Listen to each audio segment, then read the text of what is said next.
Omar. La va a exponer Omar, pero sí quisiéramos que Elkin nos autorizara la transmisión de las diapositivas. Vamos a ver si puedo abrir. La primera.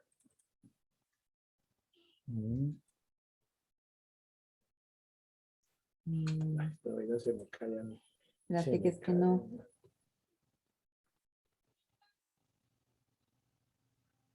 No, no lo puedo cambiar.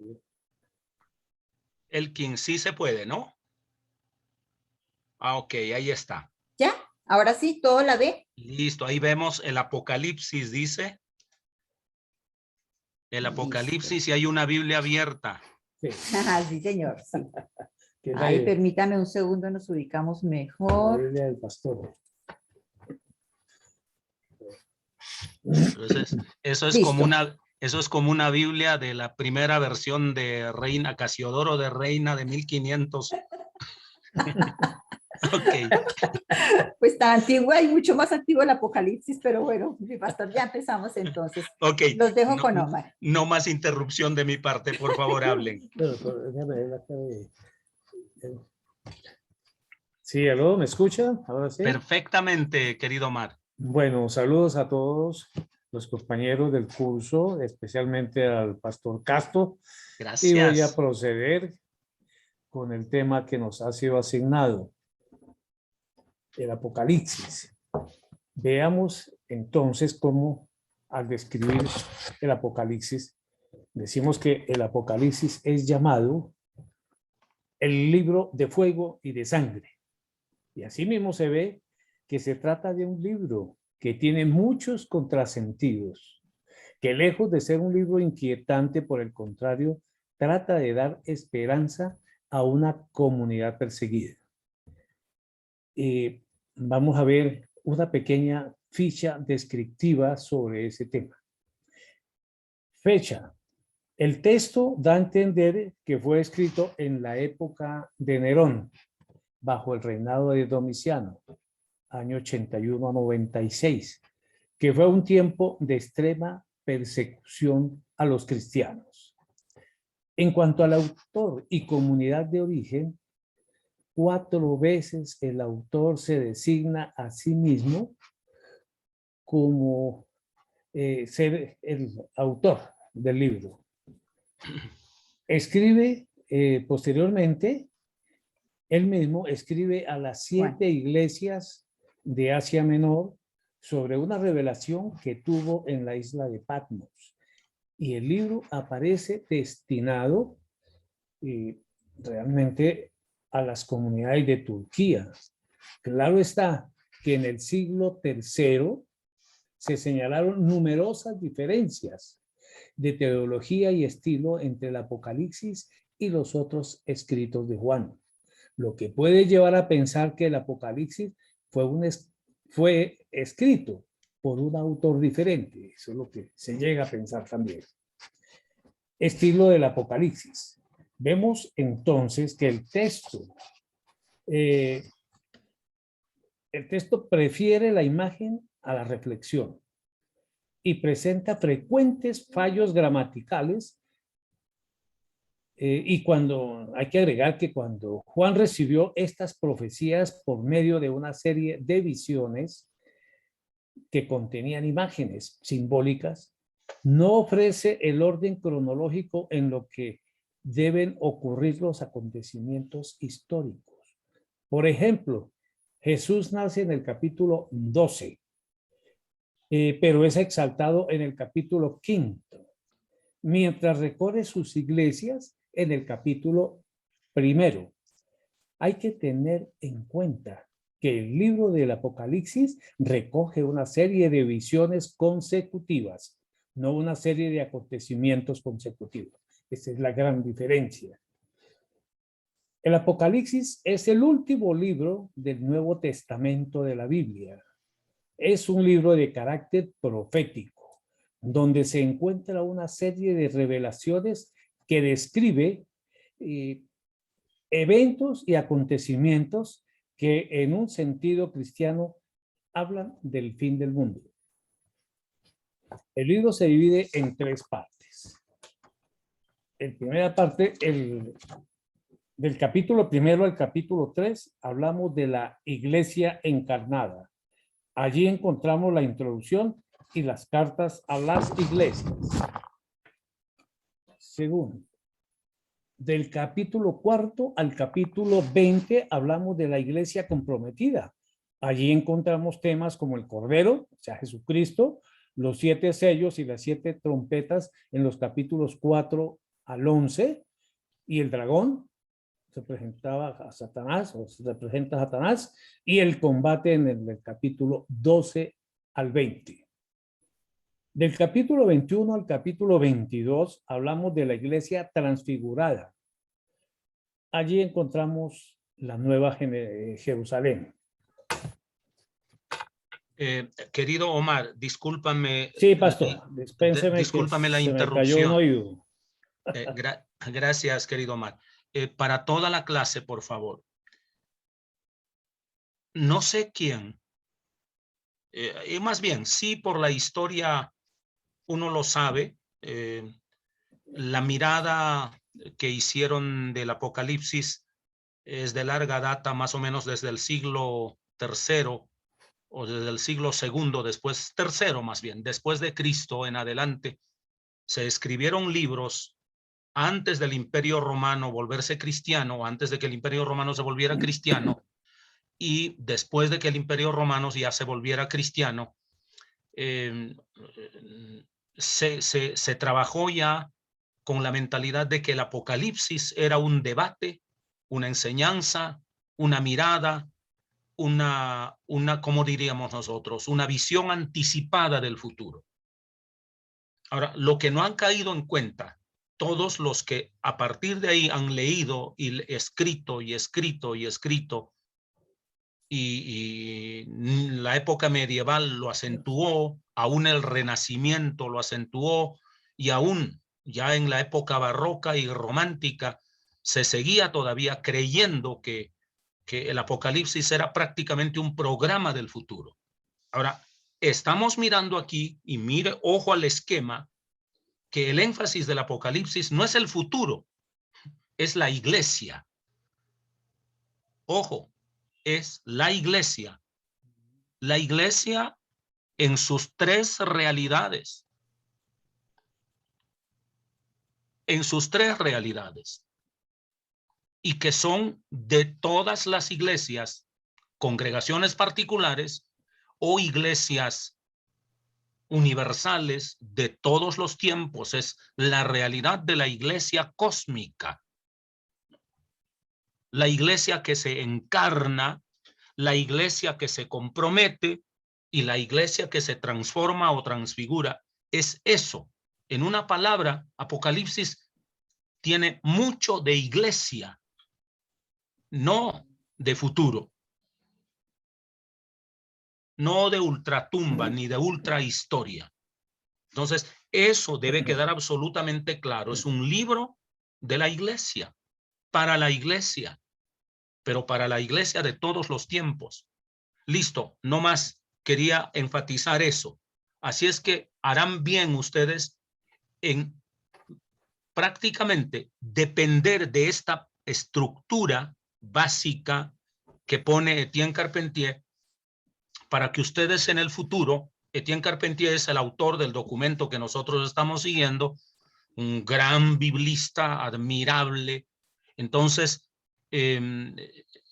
para que ustedes en el futuro interpreten el Apocalipsis, lean el Apocalipsis y no estén elucubrando mensajes crípticos, mensajes cifrados, como decodificando datos encriptados, nada de eso. No hay que llamar al FBI y al Scotland Yard y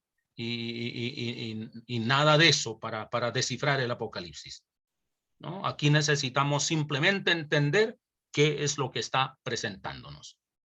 ¿Listo? Dicho eso, cierro la boca y los que están exponiendo son otros. Adelante, Omar y Carmen. Gracias, pastor. Veamos entonces cómo el autor del texto comienza dando una visión de conjunto del Apocalipsis. Y la primera pregunta que surge realmente es, ¿qué es un apocalipsis? Y en sentido lato o en sentido general, es un fin catastrófico o violento que conlleva a la desaparición de una cosa. En el caso que nos ocupa, ya estaríamos hablando del fin del mundo, tal como se ha interpretado en varias oportunidades sobre este tema.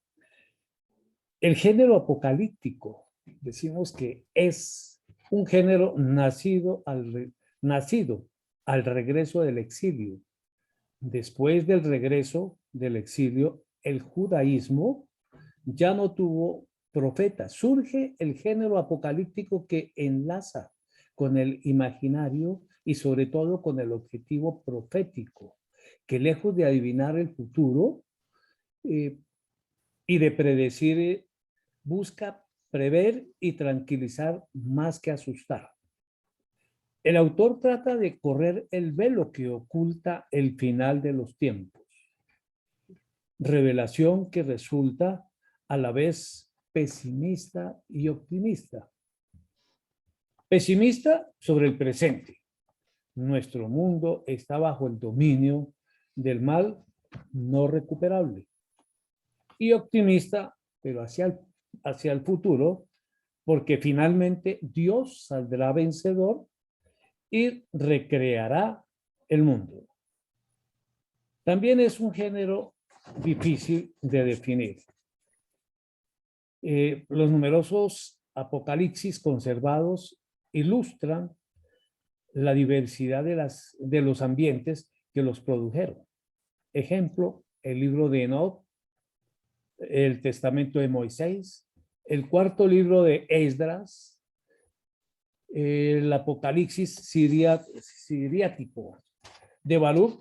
Este último servía de lectura conmemorativa para por la caída del templo y prometía el castigo a sus responsables.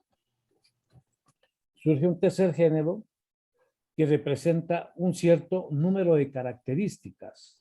Antes de que abordes eso, querido Omar, sí, señor. Mira, es bueno que ustedes sepan que hay 4 documentos que influyeron en gran manera, uno para el pensamiento del cristianismo primitivo naciente, y Cristo no estuvo exento de conocer esa mentalidad. Estamos refiriéndonos precisamente a lo que habla el libro de Enoc, el testamento de Moisés,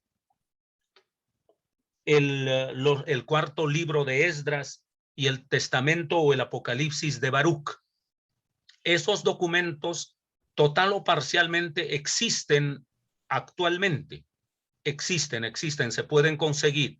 No es sino que ustedes seguramente entren por allí con su habilidad para bajar documentos en PDF y ustedes pueden encontrarlo. Entonces, ¿qué pasa? El libro del Apocalipsis cosecha toda esa mentalidad permeada, fermentada, digamos, en casi 3 o 4 siglos de reflexión judía, y esos documentos existentes, y se configura, se conforma lo que hoy es nuestro Apocalipsis. Entonces, el Apocalipsis no se inventó, y como muchos dicen, Dios no lo escribió en el cielo en lenguaje criptográfico y nos lo entregó, sino que es el producto de una cultura, de una mentalidad, de un proceso de reflexión, de una sensibilidad social, y también es el fruto de una recopilación bibliográfica que tiene ahí en el fondo con estos documentos, amén de otros. Estos son los más importantes o los que más incidieron. En una palabra, si se lee el Apocalipsis y se diseca el Apocalipsis, seguramente vamos a encontrar en qué parte de su lenguaje está o el libro de Moisés o el libro de Baruch o el cuarto libro de Esdras o el libro de Enoc. ¿no? Dependiendo del énfasis que el Apocalipsis quiere presentar. Entonces, solo también para decir eso. Cuando uno no conoce esto, uno tiene la sensación que el Apocalipsis, reitero, que nuestro Apocalipsis en este caso fue escrito pues como diríamos nosotros, con un lenguaje encriptado por nuestro Dios, y se lo entregó a un ángel, y un ángel se lo entregó a Juan, y Juan se lo entregó a la iglesia, y la iglesia nos lo transmitió a nosotros, y nadie en cadena lo ha descifrado, sino que está esperando una desencriptación, casi que no digo, falta que alguien descifre el lenguaje encriptado. Entonces, creo yo que esto nos ilustra bastante. Continúa, querido Omar. Gracias, gracias, pastor. También el Apocalipsis, decíamos como tercer aspecto, presenta un cierto número de características. Todos los Apocalipsis están escritos bajo el nombre de un personaje importante y todos apelan a visiones, a acontecimientos celestiales, tienen en común iluminar el plan de Dios sobre el mundo, a pesar de su apariencia pesimista, revelan que el justo será salvado. A continuación. Además, el malvado debe ser castigado. Y además, sí, señor. Según la reflexión del Antiguo Testamento, hay una teología que en el Antiguo Testamento fue estribillo.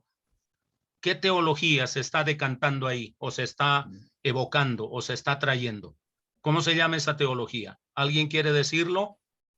Retribución. ¿Quién habló primeramente? Elkin. Ok, Elkin. Entonces es la teología de la retribución, sí, señores. O sea, si la teología de la retribución está en pie, ¿ese es el lenguaje de Cristo? No, es el lenguaje del judaísmo precristiano.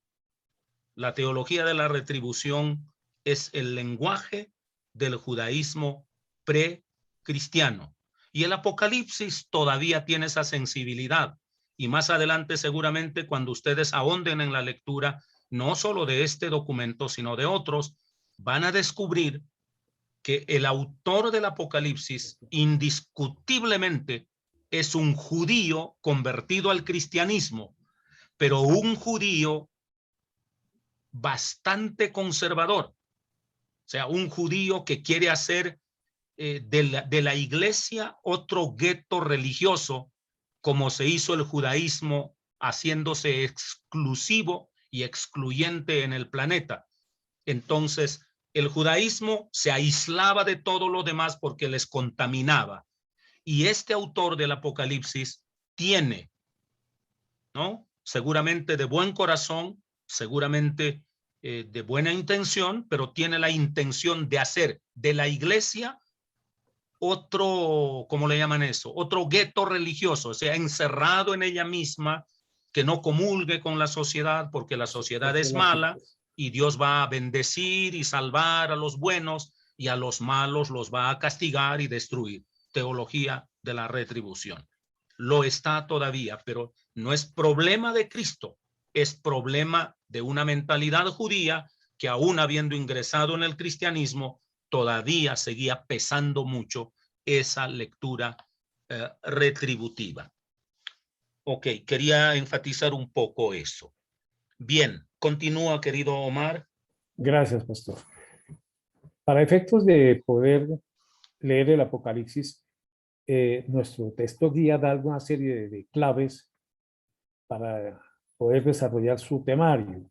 El Apocalipsis se dice que escapa a las reglas habituales de la narración.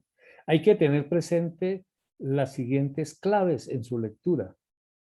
Primero, la construcción recapituladora. O sea, la narración habitual obedece al principio, después de esto y luego de esto. Segundo, la construcción milenarista. El Apocalipsis no pretende describir el futuro, sino un tiempo intermedio que constituye el presente de la iglesia y se despliega entre la muerte de Cristo y el tiempo de su regreso, que es lo que Ajá. hemos llamado la parusia, advenimiento glorioso de Jesús al final de los tiempos. Y tercero, la construcción imaginativa, donde el Apocalipsis es un libro codificado cuyas imágenes deben ser descifradas. Cuando hablamos de este tipo de descifrar estas imágenes, entonces podemos hablar de discernimiento o conocimiento, y el discernimiento, juicio, razón, entendimiento y otra serie de aspectos que se derivan de esta. Y el conocimiento, que puede ser empírico, científico, teológico, puro y epistemológico también, si se quiere. Bueno, pero ese es otro tema. Detente ahí otra vez, Omar. Por favor, yo creo que es fácil para ustedes, yo no tanto. Si ustedes pueden volver a la página 142 del mismo texto guía en que estamos trabajando. Tú no, Omar, quédate ahí tranquilo con tu exposición. Me refiero al grupo. Y en la página 142, el autor nos mostró cómo interpretar una parábola y cómo interpretar una alegoría. Y cuando habla de interpretar el Apocalipsis, nos vuelve a remitir precisamente a esa página. Y en esa página hay algunas pautas espectaculares, especiales para interpretar la parábola y para interpretar la alegoría. Y eso es lo que está diciendo acá. Es verdad que el mensaje de Apocalipsis no es fácilmente digerible, pero eso es en apariencia. Porque las pautas de interpretación de una parábola o de una alegoría que se nos entrega en la página 42, que en su momento lo hablamos, eso los va a ayudar, ¿no? Y aquí están algunas indicaciones. Por ejemplo, ¿cómo hacemos para interpretar una parábola? Dice, llevar a la parábola a una composición sencilla, procurando que se corresponda perfectamente con el sentido de la historia. La parábola no trae misterios que son arcanos, nada de eso. Lo que nos quiere revelar es el proceso histórico de la persona, de la historia, de la sociedad, de la intervención de Dios en la historia, etcétera. Eso. Otro punto para interpretar las parábolas dice, dejar de lado los detalles de la historia que no sean citados en la conclusión. Ejemplo, la parábola del hijo pródigo. ¿Qué significa que se gastó el dinero? ¿Qué significan los andrajos? ¿Qué significa el que vuelva? Todos esos detalles, aunque lindos y bien desmenuzados por alguien hábil, podrían encontrar paralelos en la vida espiritual, pero el mensaje central no es de los detalles. El mensaje central es que el pecador, cuando humillado se devuelve al Padre Eterno, el Padre Eterno lo va a recibir con los brazos abiertos. Eso es toda la verdad espiritual.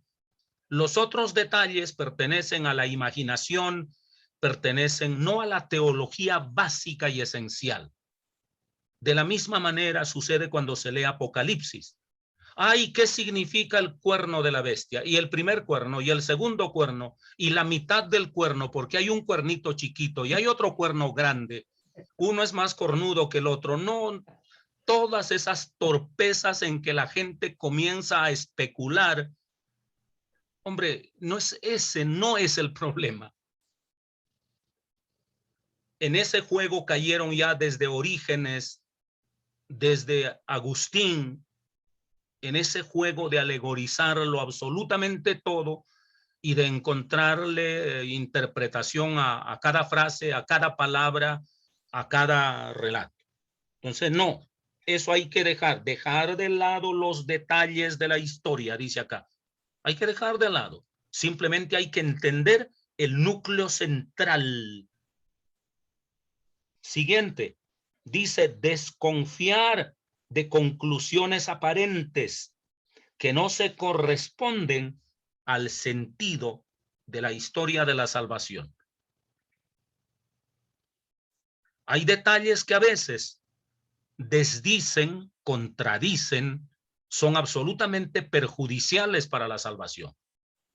Dios no quiere mostrarnos, repito, un lenguaje encriptado. Él nos quiere mostrar un camino de salvación. Eso es todo lo que Dios quiere. Un camino hacia la vida eterna. Lo demás es invento nuestro. Y como tenemos una linda imaginación, a veces muy desquiciadas, pues, pero son imaginaciones, terriblemente. Y nos enredamos en el imaginario más que en el mensaje central. Siguiente. Definir el auditorio a quién se dirige o a quién dirige Jesús la parábola. ¿A los judíos? ¿A los discípulos? ¿A la iglesia? ¿A quién lo dirige? Primera pregunta, ¿a quién se dirigen las cartas? No, Apocalipsis está dirigido a descifrar el futuro. No, la entrada lo dice. Dirige sus cartas a la iglesia, a las 7 iglesias de Asia, y 7 es número simbólico, es a la universalidad de la iglesia. Eso también creo anda por ahí. De pronto me adelanto en algunas cosas, pero lo que quiero es en honor a estas orientaciones hermenéuticas para interpretarlas, al que el acápite que Omar acaba de enunciar nos vuelve a remitir. Entonces dirá, hay que encontrar el destinatario. El primer destinatario del Apocalipsis es la iglesia central de Éfeso. Luego, Éfeso, Esmirna, Pérgamo, Tiatira, Sardis, Filadelfia y la Odisea, 7 iglesias que son el símbolo de todas las iglesias de todos los tiempos, la iglesia en su totalidad. Siguiente dice, el contexto de la parábola, ¿cambia o no su sentido? Hay que entender el contexto del Apocalipsis en este caso. El contexto político, el contexto histórico, el contexto social, el contexto cultural en la que vivían. No estamos exentos de la cultura en que ellos vivían. Es una cultura, sí, de una gran ciudad para sus días, pero para nuestros días eran ciudades pequeñas. Pero ellos creían que eso era todo el universo. Siguiente dice, el contexto de la parábola. Bueno, y el penúltimo, señalar los posibles rasgos alegóricos.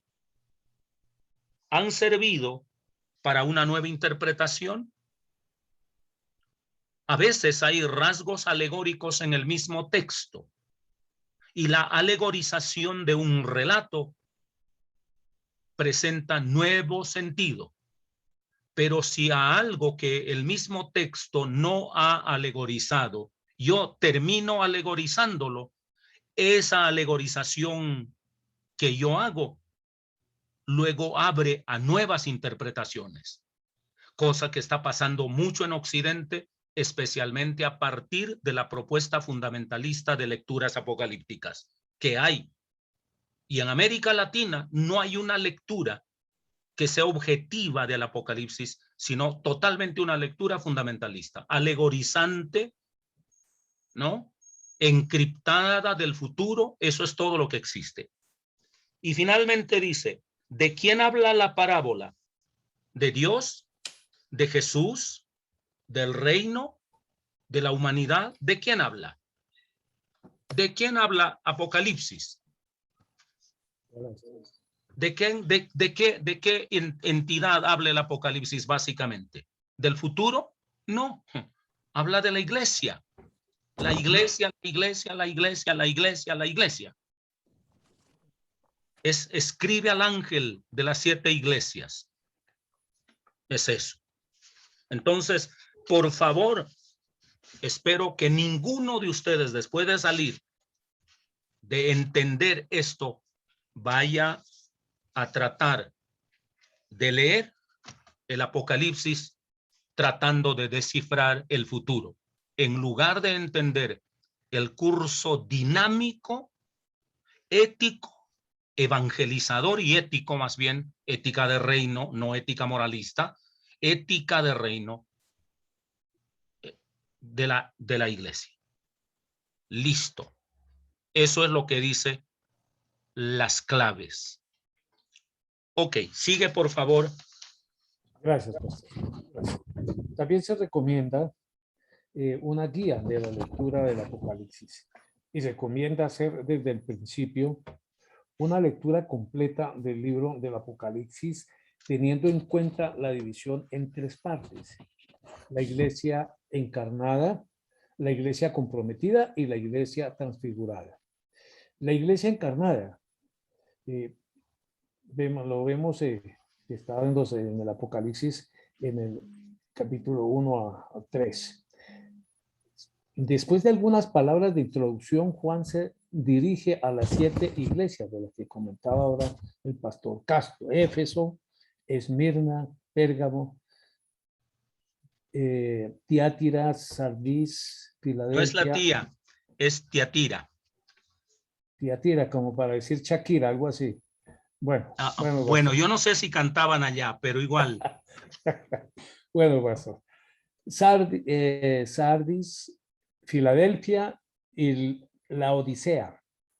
Se dirige a la iglesia, pero tal como se encarna concretamente en las comunidades con sus defectos y virtudes. No se dirige a la iglesia ideal que se sueña, sino a la iglesia humana. La visión del Hijo del Hombre radica, o mejor, indica que la vida de la iglesia se desarrolla en presencia de Cristo glorificado. Es decir, que se toma como fuente inspiradora la vida y gloria de Cristo. Ahora veamos entonces que la iglesia comprometida. Quedémonos ahí en la primera parte del Apocalipsis, jovencito.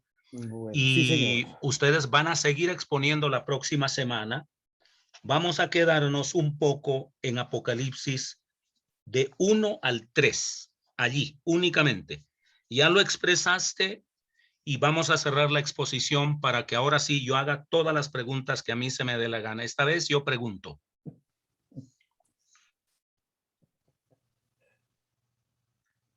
Quedan allí Carmencita y Omar en sala, ¿no?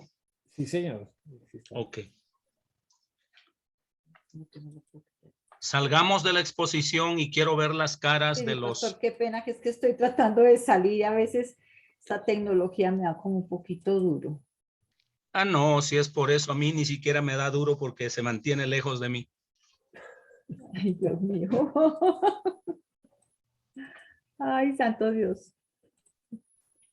No sé cómo salir de acá ahora.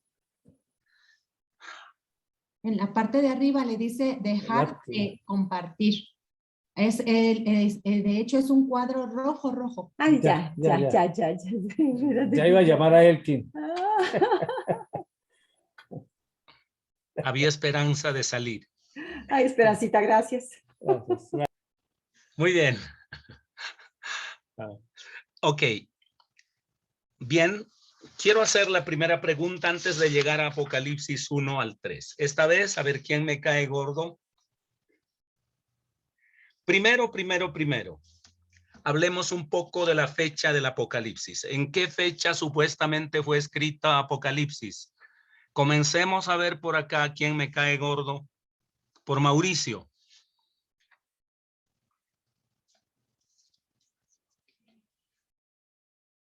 Es una broma decir me cae gordo.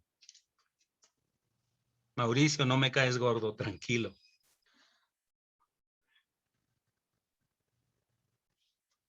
No, Mao no está. Ok, Esmeralda.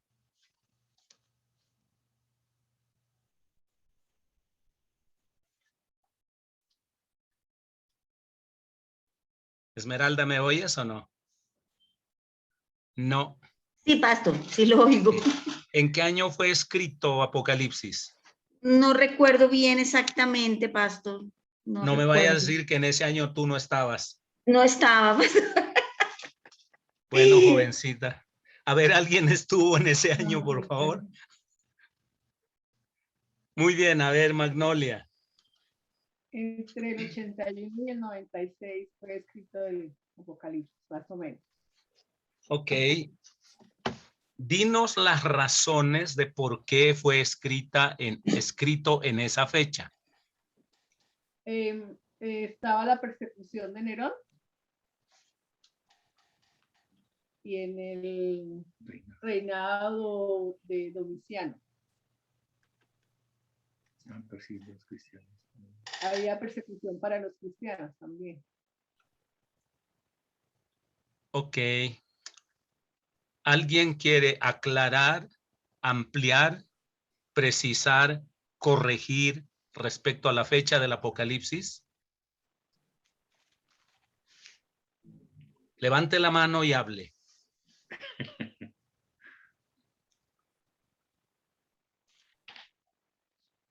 Muy bien.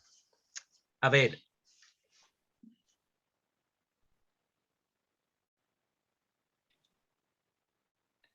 Es fácil atribuir de manera anacrónica responsabilidades a personas que, si bien es cierto, gravitaron en la historia del judaísmo y del cristianismo naciente, pero no por ello fueron responsables directos de algunos episodios en la historia de la iglesia y en su desarrollo. Es verdad que en la época de Nerón, de Calígula y de Nerón, y posteriormente en la época de Domiciano, hubo persecución localizada, no fue imperial, no fue universal, no fue generalizada la persecución, pero sí en algunas localidades, sobre todo en localidades donde el judaísmo apocalíptico imperaba. Entonces, el judaísmo apocalíptico tendía a retraerse creyéndose mejor que los demás. Y cualquier cosa que la sociedad proponía, cualquier cosa que desde Roma se proponía, cualquier cosa que el judaísmo dialogante que interactuaba con Roma apoyaba, para estos apocalípticos intransigentes era pernicioso y ellos generaban revueltas, eran demasiado reactivos. Y eso pasó en los días de Calígula, como en los días de Cristo también sucedió, obviamente, posteriormente en los días de Calígula y en los días de Nerón. Y estos emperadores no se toleraron esas reacciones. Por eso fue que Nerón termina asesinando, no se nos olvide, en la última parte de la década de los 60, entre el 65 y 70, Nerón termina asesinando a Pedro, al apóstol Pedro, y decapitando al apóstol Juan, al apóstol Pedro, decapitando a Pablo y ¿cómo se dice? Crucificando boca abajo a Pedro. Y a Juan, la historia dice que lo puso, tradición, no historia, que lo puso, no se burlen. Ok, todavía no es mártir, todavía no. A Juan, supuestamente el autor del Apocalipsis, estuvo preso en la isla de Patmos. Ahora, ¿Nerón en qué año vivió? En el 65, 6, 7. Se murió por lo menos en el 67 o 68. 2 años después, el general Tito destruye a Jerusalén en el año 70.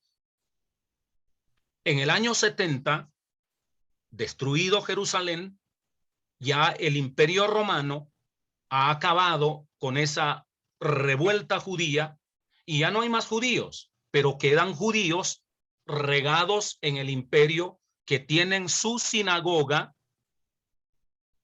que comercian en el Imperio Romano, y entre esas colonias judías de Alejandría, de Antioquía, de Éfeso, de Atenas, de Roma, etcétera, en esas comunidades judías, unos negocian con Roma, unos trabajan con Roma sin ningún problema y prosperan en sus negocios.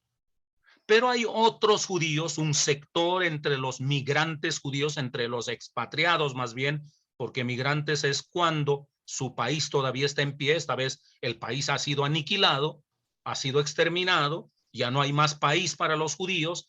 Entonces ahora, entre los expatriados judíos hay algunos reactivos y ellos arman el desorden porque no permiten que los judíos negocien con Roma. Satanizan primero a los judíos que negocian con Roma y luego satanizan a Roma, los que son de mentalidad apocalíptica, que Dios tiene que castigar a los romanos malos y Dios tiene que castigar a los judíos que negocian con Roma. Y esa misma mentalidad desde la lectura apocalíptica pasó al cristianismo. Y el cristianismo también se hizo odiar en la primera parte por esa respuesta. Ok. ¿Cuándo comienza eso? En el año 70. Y cada vez, las colonias de judíos y de judeocristianos se volvieron muy reactivos, y los romanos cada vez oprimían más, cada vez perseguían un poco más fuerte. Y Domiciano es el que está gobernando entre los años 90 y tantos, 94, 5, 6, y posiblemente, dice el autor Etienne Carpentier, aquí el que estamos leyendo, y la mayoría de los exégetas está de acuerdo con él, de historiadores, de críticos de la historia están de acuerdo con él, que por esa época surgió nuestro Apocalipsis. Entonces, es verdad que Nerón inició cierta persecución asesinando no al apóstol Juan, sino asesinando a Pablo y a Pedro y poniendo posiblemente en la cárcel a Juan. Entonces, esa fecha de persecución hará que alguien observe a la iglesia como una iglesia contemporizadora, una iglesia que quiere vivir, que quiere bailar al compás de la música de Roma. Y este cristiano que escribe el Apocalipsis dirá, eso no puede pasar. Tenemos que cuidar la pureza. Ellos son malos, nosotros somos buenos. Ellos son pecadores, Dios los tiene que castigar a ellos. Y nosotros somos los buenos y a nosotros Dios nos tiene que salvar. O tenemos que hacernos matar, pero no podemos comulgar con ellos. Entonces se volvió un cristianismo intransigente, pretextando pues que así era muy fiel a nuestro Dios, ¿no? Eso fue lo que pasó. Entonces, posiblemente esto pertenece al último lustro del primer siglo, entre 95 y 100 después de Cristo. Y esas son las razones socioculturales y aún políticas de por qué se escribió por esa época. Muy bien, la siguiente pregunta. Autor y comunidad de origen. ¿Quién es el autor? Este famoso Juan. ¿Quién es este Juan, el autor del Apocalipsis? Me cae gorda ahora Andrea desde Lima. Hola, Andreita. Hola, pastor, ¿cómo está? ¿Qué tal? Muy bien. Entonces, por favor, Andreita, dinos, ¿quién es este autor Juan y quién es la comunidad de origen del Apocalipsis?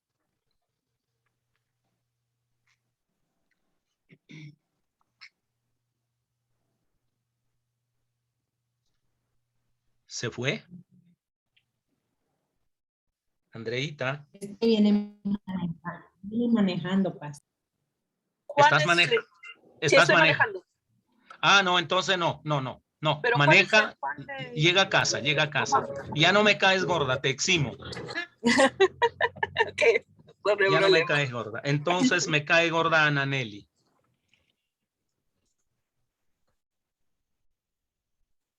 Pastor, te va a seguir cayendo gorda. No te sé decir. Bueno, dinos, por favor.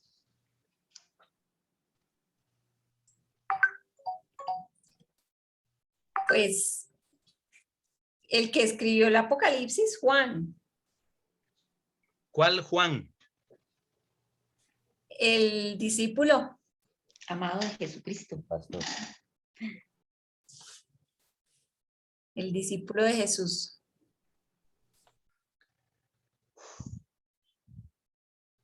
¿Alguien quiere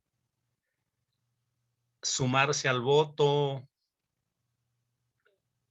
Añadir, corregir, discrepar. ¿Alguien quiere? Bueno, según el texto, el autor sí se identifica como Juan, Ok. pero hacia el siglo III, algunos estudiosos empezaron a notar diferencia en el estilo. Entonces, se puede tratar de un autor diferente por la forma de escribir el texto. El estilo literario comparado,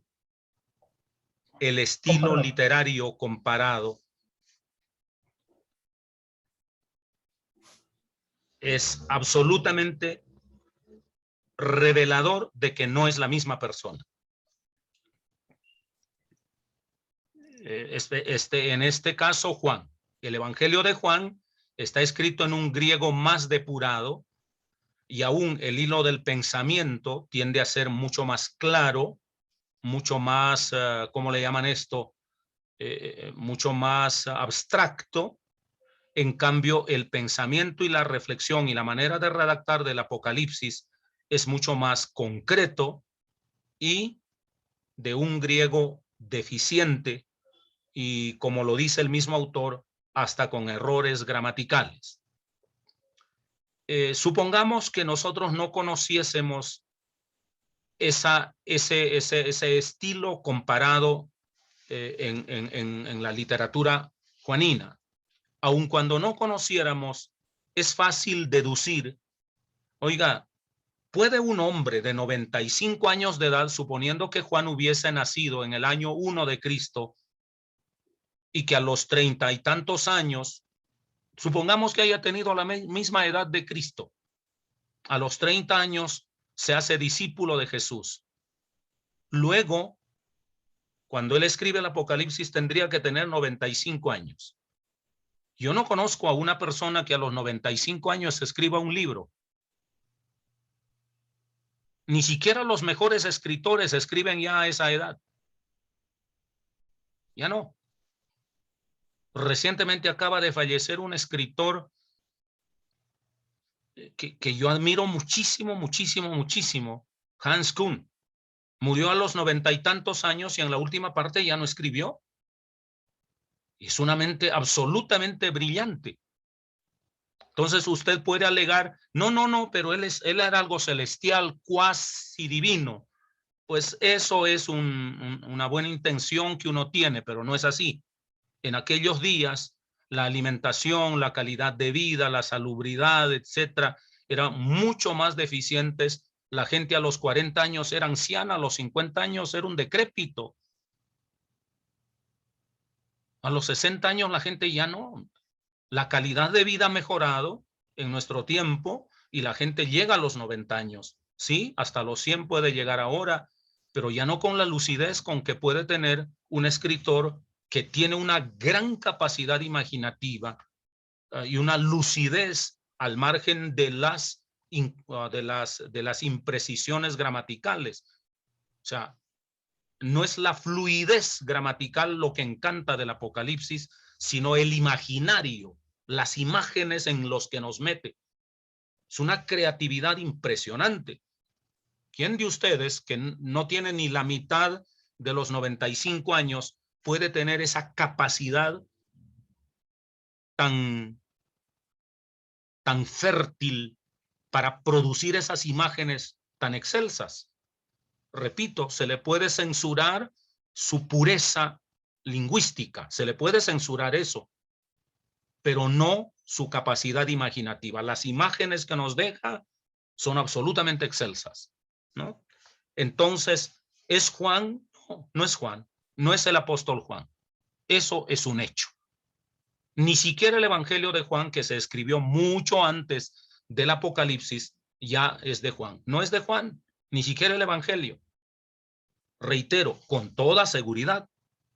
Lo escribió seguramente, quedándome todavía en el Evangelio, lo escribió la, ¿cómo le llaman eso? La comunidad heredera del ministerio de Juan. Pero no es Juan. Además, el Juan que escribe el Evangelio es un Juan que no escribe el Apocalipsis, es otro Juan. Entonces, Juan, por haber sido el discípulo amado, fue un nombre como muy querido. Es como que en Argentina todo el mundo se llama Messi, todos los niños que nacen se llaman Messi, ¿no? Y en Perú todos los niños que nacen se llaman Paolo, ¿no? Y en Colombia todos los niños que nacen en esta década se llaman James. Entonces, algo así, Juan por otras razones era muy querido, así que todo el mundo se llamaba Juan. Reitero, eso para hablar del autor. Entonces, ahora pasemos un poco a la comunidad. ¿Cuál es la comunidad de origen en qué congregación, en qué ciudad nace el Apocalipsis? Díganme, por favor. Un voluntario o una.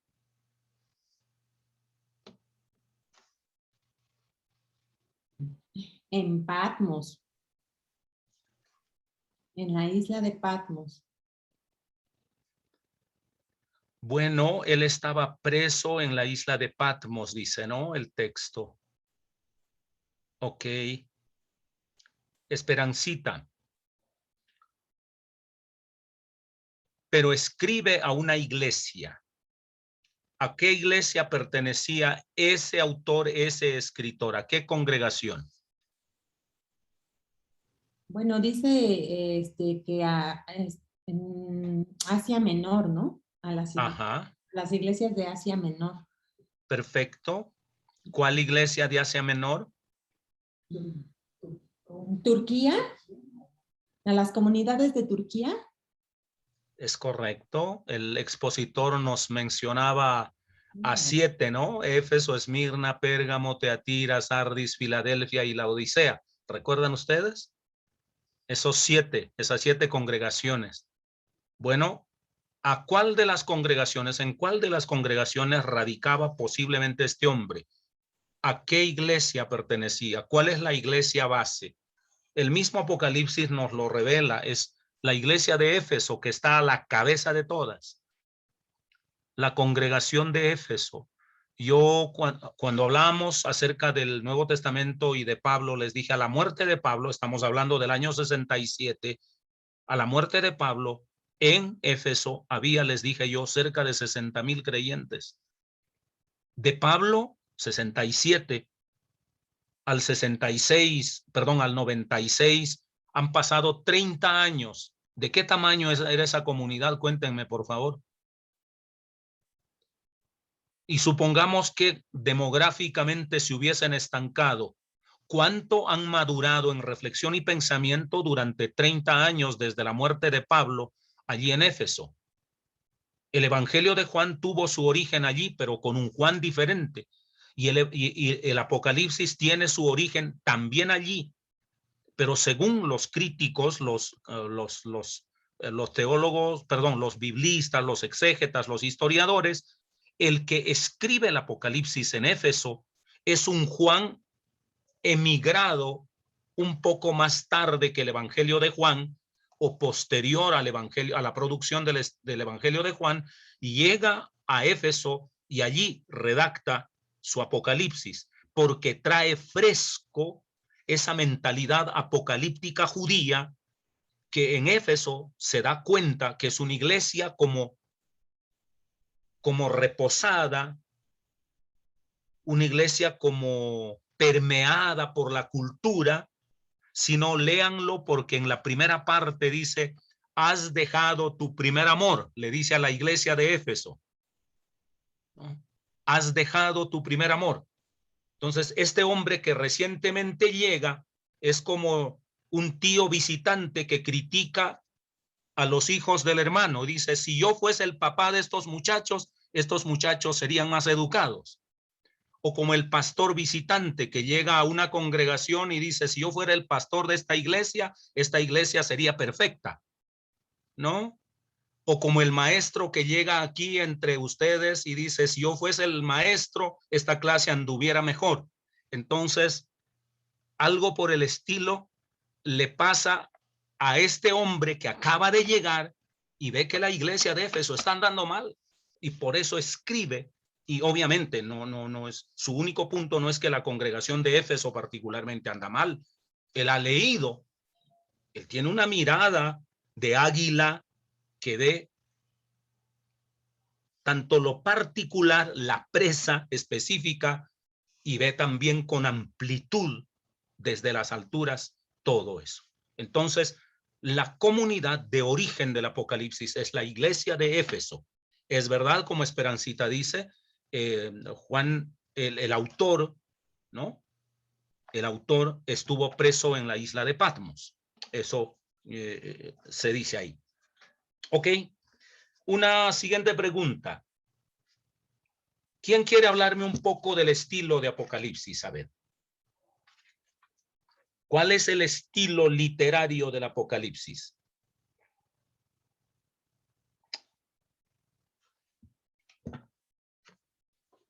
¿O qué diferencia o qué similitudes tiene con los otros escritos?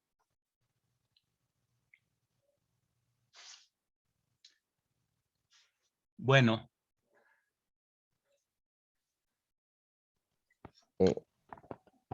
Sí, Elkin, ¿vas a hablar? Sí, sí. Pues creo que hay elementos que se retoman de los apocalipsis judíos, o inclusive de los libros proféticos que encontramos también en el Antiguo Testamento, ¿no? Por ejemplo, también se retoman imágenes muy conocidas desde el imaginario de la época, como el árbol de la vida. También se citan inclusive algunas, lo de cielos nuevos y tierra nueva de Isaías. Entonces, como que evidentemente pues el autor conoce también esos escritos apocalípticos judíos y pues también los plasma en este Apocalipsis. Ok. Perfecto. Perfecto, sí, es verdad. ¿Alguien más quiere hablar algo acerca del género literario apocalíptico? Por favor. De sus lecturas, si quiere, puede o aportar o preguntar. Y aquí le doy libertad de preguntar o de contrapreguntar. Solo hablando del género literario. No vamos a salirnos a otro ítem para no hacer un sancocho. Muy bien. A ver, ¿cuál es la diferencia entre una literatura profética y una literatura apocalíptica? Creo que fue Omar, no sé, ¿fuiste tú, Omar? ¿Fuiste tú en la exposición o el documento lo dice o el documento y Omar dijeron que hubo una época en donde la profecía cesó en Israel y no quedaba sino más espacio para escribir más profecía, para hablar más de documentos proféticos, sino para aportar otro tipo de reflexión. Los especialistas dicen que el género apocalíptico es una lectura crítica por excelencia. Es la lectura de la protesta, es protestar por la realidad en su totalidad, obviamente a partir de la fe. Es una literatura de protesta. Es una crítica que protesta por la realidad vigente. Protesta por la maldad que hay en el mundo, protesta por la frialdad religiosa, protesta por ese puente que se traza, ¿sí? Entre la sociedad y la fe, entre el mundo circundante y la fe. Protesta contra la apertura cultural, en donde no se puede abrir y universalizar la fe. La fe tiene que ser algo cerrado, algo que mantiene la pureza, etc. Entonces, el apocalíptico siempre es de ese talante. Critica, repito, absolutamente todo. Y a veces lo hace con una retórica implacable. De allí que para ellos el juicio, el castigo, la condenación, la destrucción no será algo que les cae del cielo. Es el recurso retórico al que ellos apelan de manera inclemente para sacudir supuestamente esas conciencias relajadas que hay tanto en el seno de la fe, ya sea judío, ya sea eclesial o ya sea judeocristiano, o incluso si la sociedad logra leer sus documentos, que ellos también sean sacudidos, pero desde la amenaza, desde la crítica, desde el lenguaje implacable, desde eso. Ahora, alguna vez, hablando de Daniel, yo les dije lo siguiente: pongamos en paralelo a un paciente y a un médico. El médico frente al paciente puede trabajar en 3 momentos. 1, en medicina preventiva cuando todavía está sano. 2, en medicina curativa cuando ya está enfermo. Y en una medicina eutanásica cuando ya todo es irreversible. Obviamente hoy la eutanasia no está universalizada, pero es tanto como decir. Así que en el Antiguo Testamento se supone que la historia se registra en un tiempo donde el paciente, la ley se da eso es el supuesto, la ley se entrega en un tiempo donde no hay paciente, hay una persona colectiva que es Israel, pero no está enferma, así es que hay que entregarle la ley como medicina preventiva para que se porte bien y no venga maldades. Pero luego el paciente se enferma. Entonces el pueblo cae en la idolatría, Oseas, Jeremías, Isaías, comienzan a satanizar y a condenar al pueblo porque el paciente está enfermo. Luego los profetas fungen como médicos. Hay que curar. Y la medicina es convertirse, volverse al Señor. Muy bien. Pero el exilio, el cautiverio, la persecución de los grandes imperios y la destrucción del pueblo dice que el paciente ha muerto. Ya no hay lugar para la medicina preventiva, luego no hay lugar para la palabra profética, que es medicina para el enfermo. Ya no hay. Por sustracción de materia, al médico ya no se le necesita porque el paciente ha muerto. Cuando el paciente está muerto es cuando salen la propuesta apocalíptica para criticar en una avalancha impresionante. De allí que los apocalípticos más bien releen el pasado, leen toda la historia del pasado, luego se devuelven al principio para hacernos releer la historia como si todo eso perteneciera todavía al futuro. Es una lectura de la historia por parte de los apocalípticos, pero no es una lectura pasiva, es una lectura crítica, es una lectura que quiere poner la medicina de Dios únicamente, donde ya no hay ni profeta que valga, ni política, ni rey que restaure, porque ya no hay país, ya no hay sociedad, ya no hay templo, ya no hay fe instalada en la tierra prometida, no. Ahora lo único que se necesita es que Dios milagrosamente intervenga, destruyendo a los malos, castigando a los que siendo hijos de Dios han sido malos y restaurando a los pocos buenos que quedaron. Esa es la lectura apocalíptica.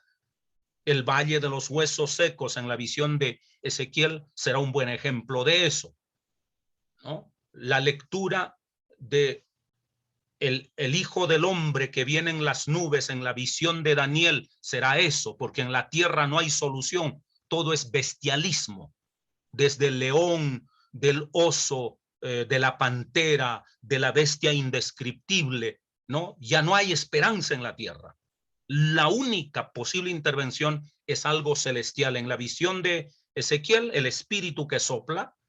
En la visión de Daniel, el anciano de días, que de su trono viene el Hijo del Hombre y destruye a las bestias, a la imagen y a todo eso. Entonces, no hay lugar para la intervención humana, ni religiosa, ni no religiosa. No hay. Todo va a suceder únicamente por intervención divina. Esa es más o menos la lectura apocalíptica. Entonces, la lectura apocalíptica no nos está diciendo, te doy un lenguaje encriptado para que leas el futuro. No, está criticando el presente. De allí que toda la lectura del Apocalipsis nuestro no es una lectura del futuro. Por el contrario, es el retrato de una realidad presente desde el nacimiento de Cristo hasta la segunda venida de Cristo. Esa es la lectura que nos presenta. Y entre la primera venida de Cristo y la segunda venida de Cristo, ¿quién representa a Cristo en esta tierra? La iglesia, su cuerpo, o la esposa. La iglesia, en una palabra, para que no nos metamos con las metáforas.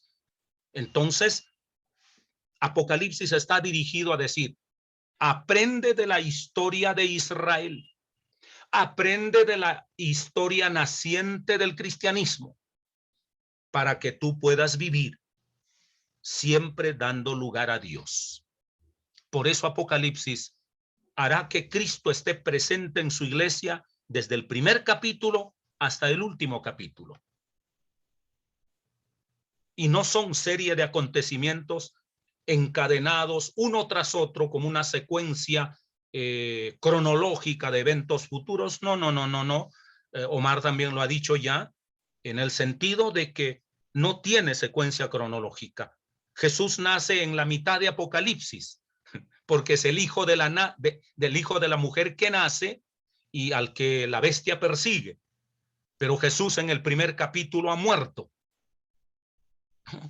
Entonces, ¿cómo es eso? No tiene ni siquiera orden cronológico, porque esto no es relatarnos ni una crónica del pasado, ni una crónica del futuro, una crónica anticipada del futuro, ¿no? Sino simplemente retratarnos realidades que ya pasaron sin ceñirse de manera estricta a la cronología lógica de los eventos, sino simplemente para mostrarnos imágenes del nacimiento de Cristo, de la muerte de Cristo, de su presencia actual y de las realidades espirituales que nosotros no alcanzamos a ver. Entonces, eso es lenguaje apocalíptico, género apocalíptico. Si no entendemos eso, pues ya no sé qué más decir, me doy por vencido. Dicho eso, quiero mostrarles unos pequeños documentos de Apocalipsis. En cuadernos bíblicos, Virgen San Pedro, como alguien dijo, me enredé.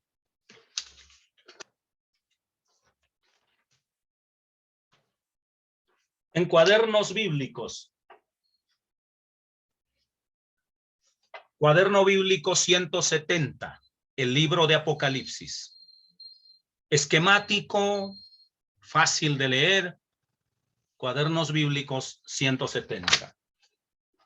Otro, los Apocalipsis del Nuevo Testamento, porque nuestro Apocalipsis no es el único, hay otros.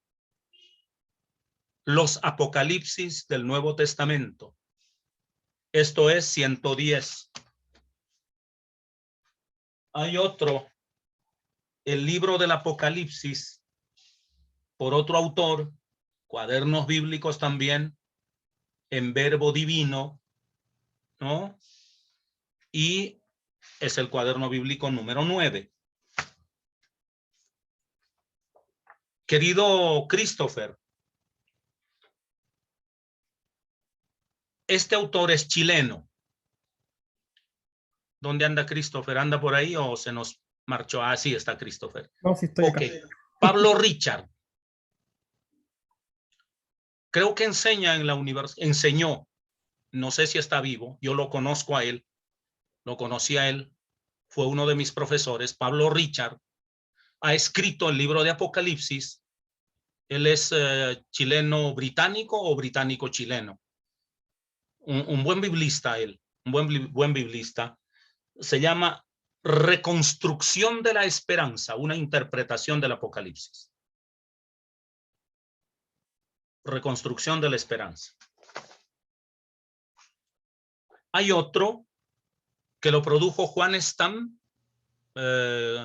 Benjamín, tú sabes, hablamos de la escuela de la Universidad Latinoamericana de Costa Rica, de la UVL, ¿no? Juan Stam es profesor allá, ¿no? No sé si lo conoces, pues yo lo conocí dando una conferencia precisamente del Apocalipsis hace años ya, no sé si ya está vivo él. Hay otro acá, a este autor sí no lo conozco, Enzo Bianchi, ¿no? El Apocalipsis, comentario exegético espiritual. Esto es de ediciones Sígueme, ¿no? Si alguno quiere tomarle un pantallazo, está bien.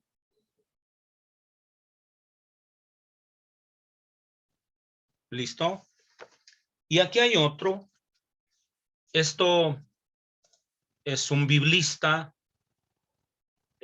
que ha sido profesor en Salamanca, en Comillas, Javier Picasa, un biblista a quien admiro mucho, respeto mucho, un biblista de primera línea, Javier Picasa.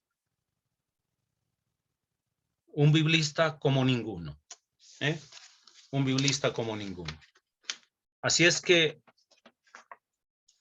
entender el libro de Apocalipsis no es inventarse discursos, no es conocer un poco a estos autores. Hay otros, incluso hay autores mucho más densos.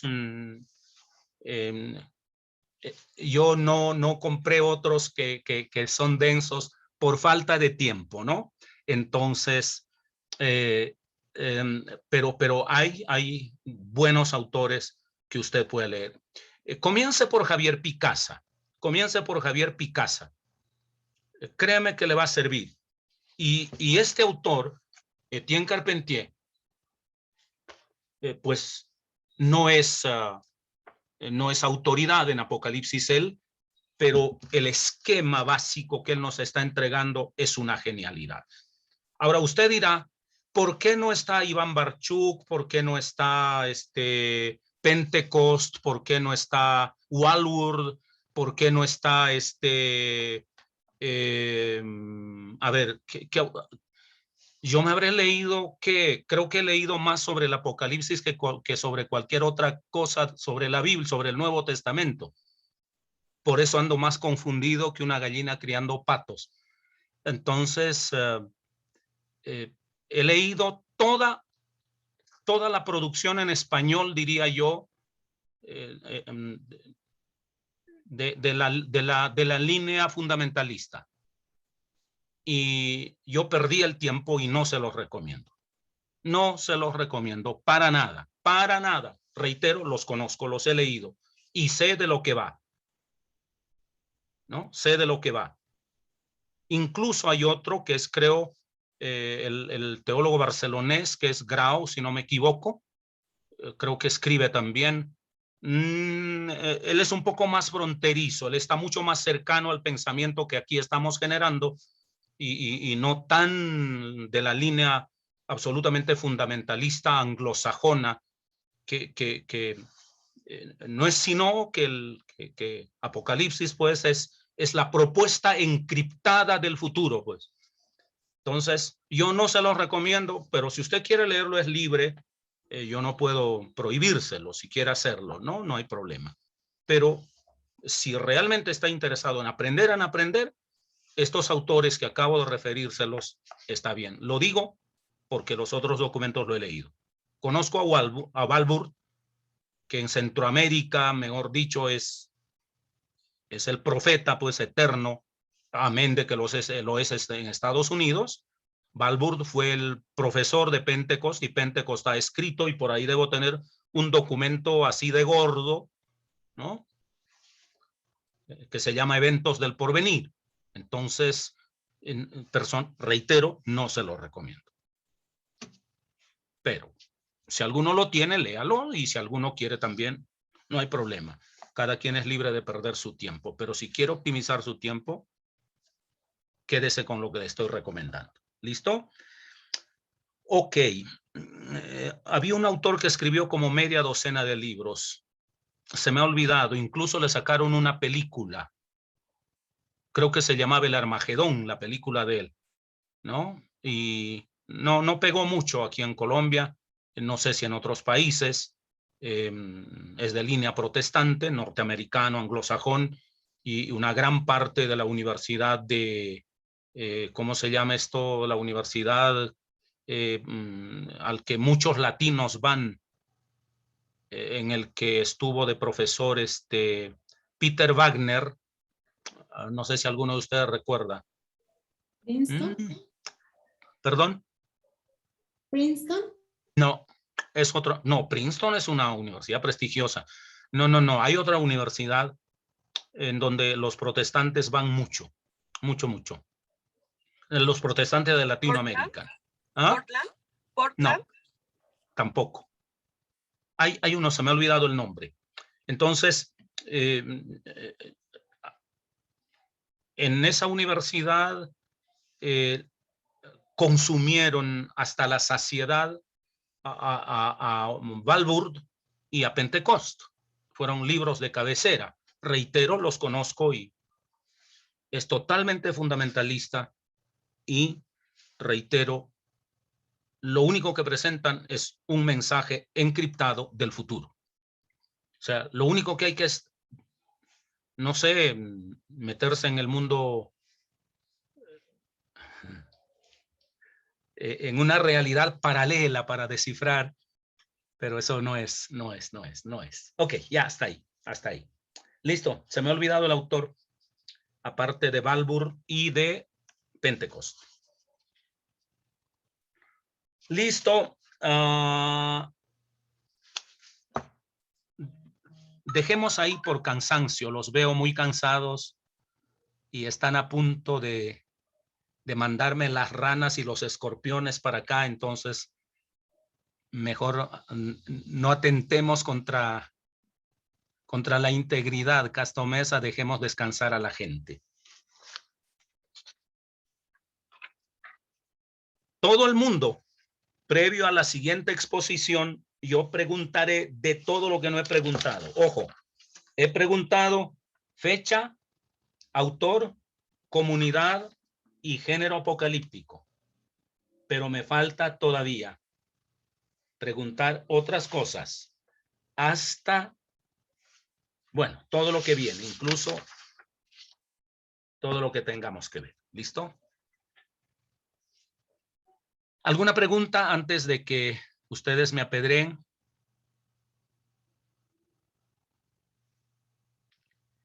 Elkin, yo sé que estás molesto, pero no te vayas, por favor. No, para nada. Okay. Yo quería preguntarte, originalmente, este género literario del apocalipsis, ¿a qué cultura se atribuye? Por ejemplo, digamos, ese determinismo o ese mundo paralelo entre los dioses y los hombres que uno puede encontrar, por ejemplo, en la Ilíada o la Odisea. No sé si ese género apocalíptico es ampliamente desarrollado por los griegos o es algo que se puede encontrar en diferentes culturas antiguas. Tu pregunta me parece una pregunta retórica, porque al preguntar y ya te diste la respuesta. Sí, el Apocalipsis no es exclusivo del pueblo judío, ni del cristiano, ni del judeo-cristianismo. Todas las culturas tienen su Apocalipsis, absolutamente todas las culturas. Hay apocalipsis grecolatinas, hay apocalipsis griegas, hay apocalipsis egipcia, hay apocalipsis iraní, ¿no? Hay apocalipsis vikinga, ¿no? El Valhalla vikingo, por ejemplo, ¿no? Hay apocalipsis en todas las culturas. Y curiosamente, en algunos hay unas constantes de retribución. Es curioso. Es curioso eso, ¿no? El libro de los muertos, por ejemplo, en el Apocalipsis egipcio. Entonces, a los malos, pues les va a ir muy mal allá, y a los buenos les va a ir muy bien allá, ¿no? El Apocalipsis de los musulmanes. ¿Por qué creen que matan sin piedad y ahora hay un retroceso, por ejemplo, en el pueblo afgano? ¿Por qué creen que así están asegurando, matando a infieles, primero a los que están fuera del Islam, y a los que dentro del Islam estando son laxos, hay que matarlos, y con eso nos espera el paraíso y 70 vírgenes a cada asesino, perdón, a cada héroe que mata, a infieles, ¿no? Entonces, hay apocalipsis en todas las culturas, o unas más, otras menos, aún las culturas primitivas lo tienen, ¿no? Y la cultura contemporánea lo tiene también. Uno diría, ¿el apocalipsis es privativo del cristianismo? No, la misma sociedad cree en ultratumba, sin necesidad de ser cristiana, sin necesidad de creer en la vida eterna. Todas esas propuestas espiritistas, trascendentales, todos esos experimentos que hoy se hace en una mixtura ya a esta altura por la globalización de culturas, ¿cómo se dice esto? Cuando se hace un licuado, un sincretismo entre culturas orientales y occidentales, hombre, están postulando un más allá a su manera. Entonces, el Apocalipsis está en mayor o menor medida en todas las culturas de todos los tiempos, por una sola razón, porque todo el mundo le teme a la muerte. Todo el mundo tiene una incertidumbre con la muerte. Todo el mundo, hasta el ateo, ¿no? Gracias a Dios, soy ateo, pero por si acaso le agradezco a Dios, porque no sé qué me espera más allá de la muerte. Entonces, todo el mundo le tiene pánico a la muerte. Así es que tiene que encontrar alguna respuesta. Y hay respuestas, obviamente, hechas imaginario, hechas cultura, socializadas, posicionadas. Hay películas, tantísimas películas que hay. Hay literatura apocalíptica. Hay literatura apocalíptica. Mi mente no da para tanto, pero si ustedes siguen leyendo, van a encontrar literatura apocalíptica que no son necesariamente creyentes. No son creyentes. Las películas que a veces vemos, y Hollywood ha explotado también el género apocalíptico en varias de sus películas. En varias. Bien, entonces eso es así. ¿Alguna pregunta más? Bueno, ¿y por qué entre tantos apocalipsis que rondaban por la época, por qué quedó este? ¿Por qué no otro? Buena pregunta. Javier Picasa precisamente responde y dice, porque es un apocalipsis que al mismo tiempo de retratarnos, de hacernos caer en cuenta con un lenguaje bastante agresivo, él utiliza otro término, yo lo diré agresivo, de pronto se corresponde a mi agresividad. Entonces, él utiliza otro lenguaje, no sé qué es lo que dice. Dice, este Apocalipsis, además de agredirnos pues con un lenguaje desafiante, fuerte, sin embargo dice, presenta esperanzas. Y presenta esperanzas, uno con hechos de la historia y con una fe que ha perdurado a lo largo ya de 4000 años si pensamos en el judeocristianismo. No es una fe que se inventó en los días de Cristo. Cristo es la madurez de la fe. Cristo no es el inicio de la fe. O pues de la fe arraigado en los hombres, quiero decir.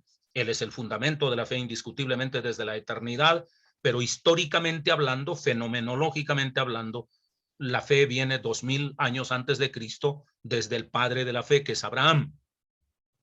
Entonces, es una fe que puede arraigarse en la experiencia de individuos que han determinado el curso de la historia y de dos sociedades, una sociedad nacional como la judía, que ha mantenido su fe de una manera milagrosa a lo largo de 4000 años, y de una sociedad multinacional, de una sociedad cósmica que es la Iglesia, una fe absolutamente imbatible y que cree como ninguno en la resurrección. Y todo el mundo sabe que la resurrección planteada por la experiencia de Jesucristo y depurada con el Apocalipsis nuestro es la resurrección frente a todas las propuestas apocalípticas más coherentes que hay, coherente con la historia de dos sociedades, judía e iglesia, y de otros individuos, sustentado a la historia, pero además con la realidad que la misma sociedad vive. Es coherente con todas esas realidades, ya sea trágicas o benéficas, que la humanidad experimenta. Entonces, esa es la razón, dice, con palabras mucho más elaboradas que las mías, claro está, dice Javier Picasa, esa es la razón, es el Apocalipsis que aunque quisieran deshacerse propios y extraños, los propios no podemos evadirlo porque nos toca ir al Apocalipsis sí o sí, porque es nuestro. Sí o sí tenemos que ir al Apocalipsis. Y los extraños no pueden evadirse porque es lo mejor que pueden encontrar,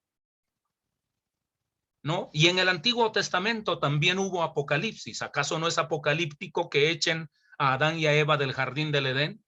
¿Acaso no es Apocalipsis el que en el diluvio no es el sobreviviente y toda la humanidad se ahogue? ¿Acaso no es un apocalipsis que Sodoma y Gomorra sean destruidos? ¿Acaso no es un apocalipsis que el exilio haya venido de manera tan tenebrosa para el pueblo judío, en donde se ponían de acuerdo a causa del hambre? Hoy comamos a tu hijo, mañana comeremos al mío. Cocinaban a sus propios hijos en ollas y se las comían y se peleaban por la carne del bebé porque no había que comer. ¿Acaso no es un apocalipsis tenebroso eso? Y eso está dicho explícitamente en el Antiguo Testamento, ¿no? Hasta hay apocalipsis chinos. Cuando se lee la historia de los grandes imperios de la China, hay momentos tenebrosos. ¿Por qué cree que se inventaron el dragón, el yin y el yang? O sea, apocalipsis hay en todas las culturas, pero son como se dice, difusas, son embrionarias, son parciales. La más completa hasta el día de hoy, que reitero, nadie puede evadirse, la literatura, el arte, el cine, hasta las interpretaciones de músicas clásicas han ido al Apocalipsis. Entonces no estamos hablando de un libro cualquiera que se puede ignorar a priori. Hay que ser muy ignorante para ignorar el Apocalipsis, demasiado ignorante. Como ignorante se es también cuando se le interpreta mal, claro está. Pero el Apocalipsis tiene un posicionamiento muy fuerte, muy, muy fuerte. En la cultura occidental la tiene y muy fuerte, muy, muy fuerte. Hay ateos que estudian Apocalipsis. Ateos que dan conferencias acerca del Apocalipsis. Ok.